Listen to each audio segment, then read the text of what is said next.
pemirsa, fakta unik on the spot kali ini akan mengajak Anda ke sebuah daerah di Turan Malang untuk menelusuri sebuah bangunan yang unik dan megah. Bangunan ini disebut-sebut sebagai Masjid Tiban.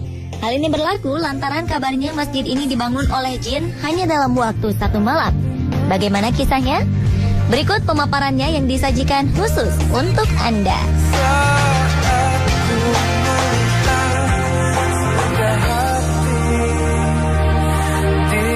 Menurut mitos, bangunan unik dan megah ini merupakan Masjid Tiban yang konon pembangunannya dilakukan oleh bangsa jin dalam 1 malam.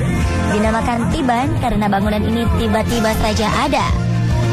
Selain kemunculannya yang tiba-tiba, lokasinya yang berada di daerah pemukiman membuat masjid ini bak istana di tengah perkampungan. Namun faktanya bangunan ini bukanlah sebuah masjid saja. Bangunan ini merupakan kompleks pondok pesantren Biharu Bahri Asali Fadlaili Rahmah atau biasa dikenal dengan Ponpes Biba Al-Fadroh. Kompleks ini dibangun di atas tanah seluas 5 hektar. Jadi kalau ada orang yang mengatakan ini masjid jin, terus masjid Tiban, pondok jin, pondok Tiban, itu sudah tidak benar. Karena ini sengaja dibangun oleh para santri atas bimbingan Romo Hidayat. Faktanya, pondok pesantren Biba Al-Fadroh mulai dirintis sejak 1963. Namun proses pembangunannya baru dimulai pada 1987 untuk menandai adanya santri atau pelajar di pesantren ini yang sudah menetap. Hingga pada 1992, pembangunan sempat terhenti. Pembangunannya memang bertahap, hingga pada awal 1998, pondok pesantren ini mulai dibangun kembali. Hingga saat ini, proses pembangunan masih berjalan dan bisa dikatakan baru rampung sekitar 40% saja.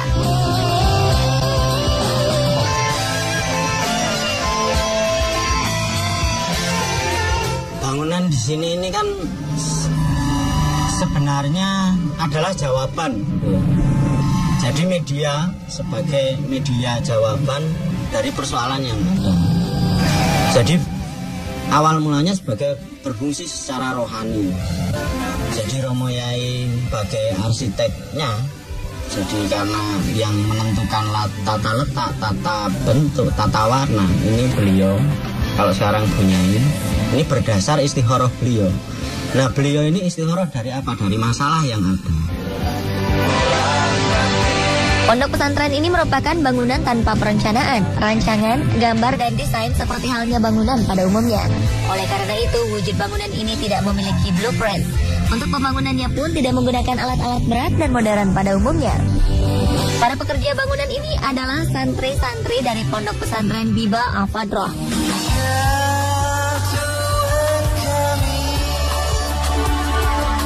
Menurut Romo Kiai Ahmad, ini merupakan pembelajaran para santri sebagai praktek hidup beragama dengan tujuan menghilangkan penyakit hati agar lebih bisa menerima ajaran agama Islam.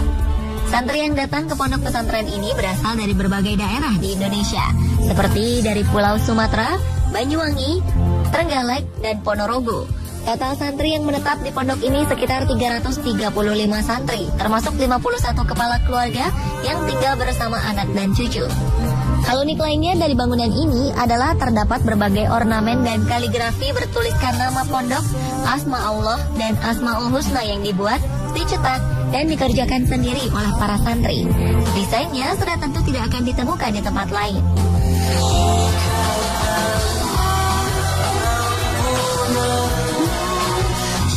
Keunikan lain dari bangunan ini adalah letak lantai ruangan yang tidak beraturan. Hal ini membuat para pengunjung akan tersesat dalam mencari jalan. Namun jangan khawatir, karena beberapa papan penunjuk jalan tersedia di sepanjang jalan, baik di dalam maupun di luar bangunan. Pembangunan pondok pesantren ini mengikuti kontur tanah yang berbentuk palung.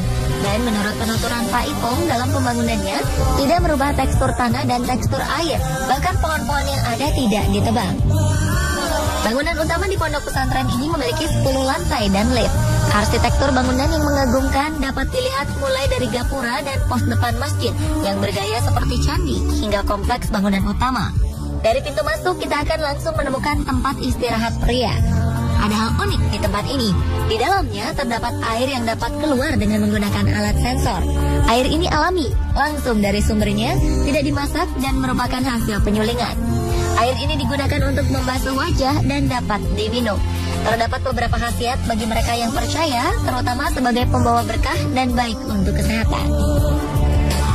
Di sebelahnya terdapat tempat peristirahatan perempuan. Ruangan ini dihiasi kaligrafi dan ornamen unik. Kedua ruangan ini juga biasanya digunakan santri pasangan suami istri yang tengah bertengkar dan ingin menenangkan hati serta mengintrospeksikan diri. Mereka biasanya datang untuk riyadhah, menetap lebih dari 3 hari dan mengikuti aturan dan tata tertib pondok pesantren. Dari sana kita dapat memasuki ruangan akuarium dengan berbagai koleksi ikan. Tempat ini juga bisa digunakan sebagai tempat riyadhah untuk berdiam diri, menenangkan hati, dan mengintrospeksikan diri agar tercipta harmonisasi keluarga. Jika sesuai kontur tanahnya, ketiga ruangan ini berada di lantai 3. Naik ke lantai 4 adalah tempat khusus bagi keluarga Romo Kiai Ahmad untuk menerima tamu. Lantai selanjutnya biasa digunakan untuk ijab kabul dan resepsi pernikahan. Selain itu ada juga mimbar untuk sholat Idul Fitri dan Idul Adha, serta hari-hari besar Islam lainnya. Setiap harinya ruangan ini juga digunakan untuk sholat asar, maghrib, dan isya. Untuk sholat subuh, musola yang digunakan ada di lantai 3. Sedangkan untuk sholat zuhur dan sholat Jumat menggunakan masjid yang berada di luar bangunan. Pembagian tempat ini agar semua musola yang ada di pondok pesantren selalu digunakan. Naik ke lantai 6, di sini terdapat ruangan untuk tempat beristirahat santri yang sudah berkeluarga. Di lantai 7 terdapat supermarket, di lantai 8 terdapat kios-kios, pasar, serta kafetaria yang dilengkapi juga dengan kolam ikan. Lantai 9 berupa gunungan, dan lantai 10 berupa puncak gunung. Di sini kita bisa melihat pemandangan Kabupaten Malang dan sekitarnya. Di lantai ini juga terdapat stalaktit-stalaktit indah menggantung. Ruangan-ruangan ini terhubung oleh suatu pintu. Ruangan satu dan lainnya mempunyai desain berbeda, lengkap dengan ornamen dan kaligrafi dengan berbagai model, jenis, warna, bentuk, dan corak. Meskipun bangunan ini belum sepenuhnya selesai dibangun, ada anak tangga dan jalan yang akan menghubungkan antar ruang. Jika lelah, ada beberapa tempat untuk beristirahat yang dilengkapi kursi dari kayu jati. Selain itu, di lantai atas terdapat kebun sayuran yang tumbuh subur.